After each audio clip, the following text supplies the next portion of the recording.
தடைகளை கடக்கும் நட்பு. ஒரு சிறு பிள்ளை ரமேஷ் பள்ளி செல்லும் வழியில் ஒரு பெரிய பாறை இருந்தது. அந்த வழியில் பள்ளி சென்று வர மிகவும் கடினமாக இருந்தது. அவன் பலமுறை முயற்சி செய்த போதும் அதை அவனால் தனியாக அகற்ற கடினமாக இருந்தது. ஒரு நாள் அவனுடன் நண்பன் சுஷாந்த் வந்தான். சுஷாந்த் கூறினான், நாம் இருவரும் சேர்ந்து முயற்சி பண்ணுவோம் என்று. அவர்கள் இருவரும் சேர்ந்து பாறையை நகர்த்த முயற்சி செய்தனர். சில நேரத்தில் சோர்ந்தார்களானால் ஒருவரை ஒருவர் ஊக்கமளித்தனர். முயற்சி வெற்றி பெற்றது. அவர்கள் பாறையை வெற்றிகரமாக அகற்றிவிட்டனர். அந்த நாளில் அவர்கள் கற்றது பயப்பட வேண்டாம். சேர்ந்து முயற்சி செய்தால் எந்த தடையும் கடக்கலாம், சாதிக்கலாம்.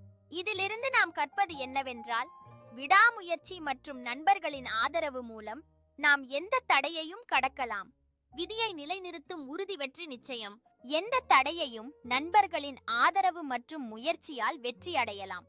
இந்த கதையை குழந்தைகளுக்கு சொல்லி உறுதி மற்றும் ஒற்றுமையின் முக்கியத்துவத்தை உணர்த்துங்கள்.